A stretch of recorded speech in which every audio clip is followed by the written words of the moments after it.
Bienvenidos a su programa Cine Mexicano, su historia. En esta ocasión vamos a platicar sobre una de las películas más importantes del cine mexicano, Allá en el Rancho Grande, la película con la que el cine mexicano obtuvo uno de sus primeros premios en los festivales internacionales de cine.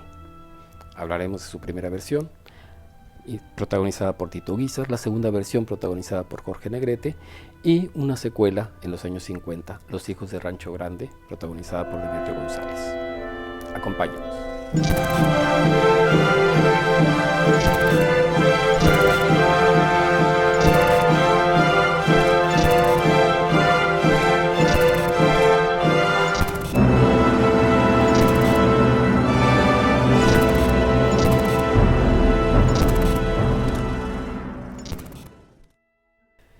Hacia 1936, el cine mexicano ya había producido algunas joyas, películas que a lo largo del tiempo se han establecido como grandes producciones.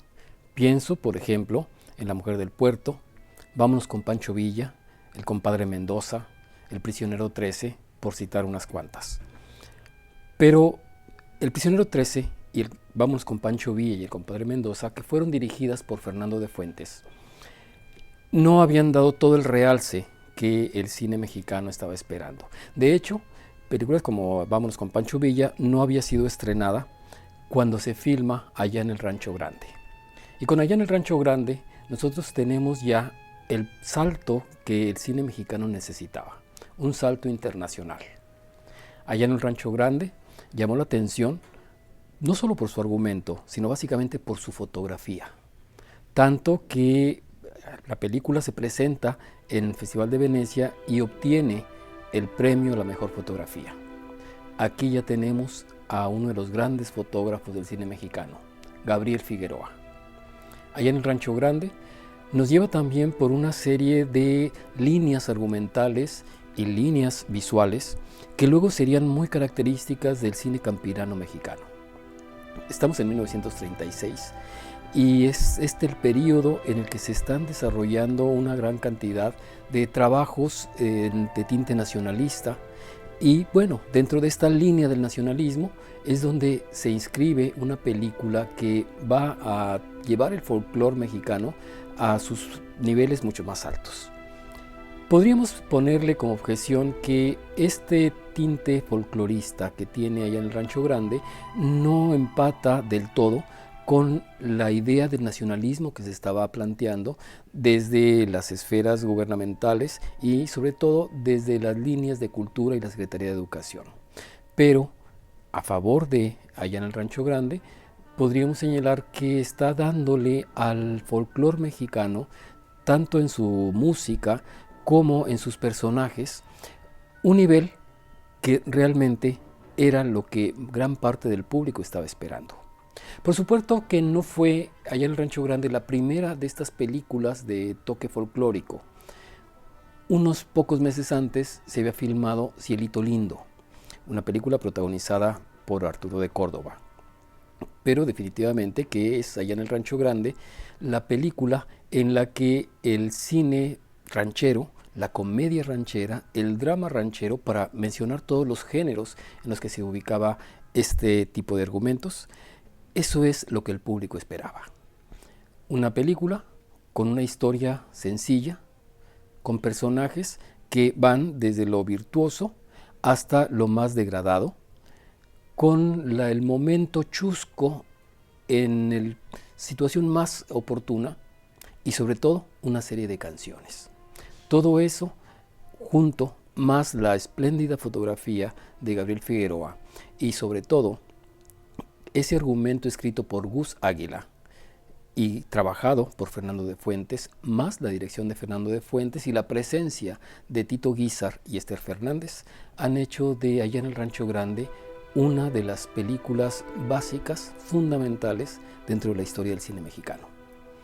Allá en el Rancho Grande nos lleva además a una serie de cuestionamientos, porque nosotros tendríamos que preguntarnos si la historia que se ofrece en Allá en el Rancho Grande responde a una realidad o bien si la realidad empezamos a verla a partir de los planteamientos que nos estaban ofreciendo en Allá en el Rancho Grande. Por principio de cuentas, Cuando vemos allá en el Rancho Grande, nosotros nos estamos ubicando en un México paradisíaco, un México que realmente ya no existía.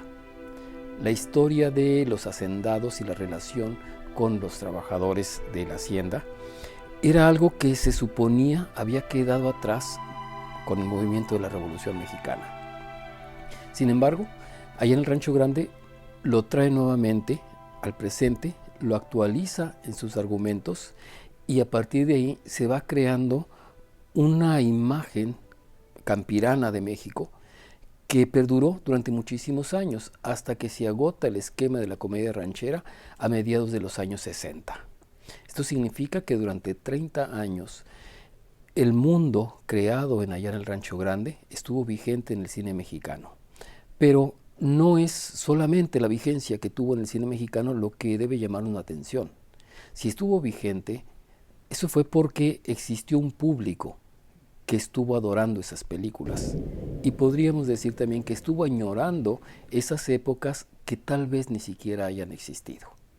Allá en el Rancho Grande es una cinta en la que el público se solazaba con las situaciones cómicas, sobre todo con ese par de personajes que interpretaron Emma Roldán y Carlos López Chaflán. Y que me pegaran mis hijos en tiros, eso es lo que yo quisiera ver.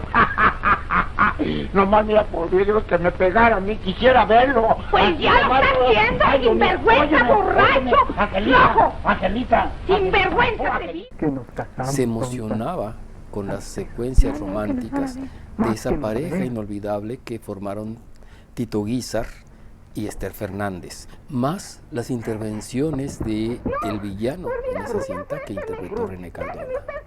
Todo esto se conjuga para que allá en el Rancho Grande sea una de esas películas que nunca se perdieron de la memoria colectiva del cineespectador mexicano.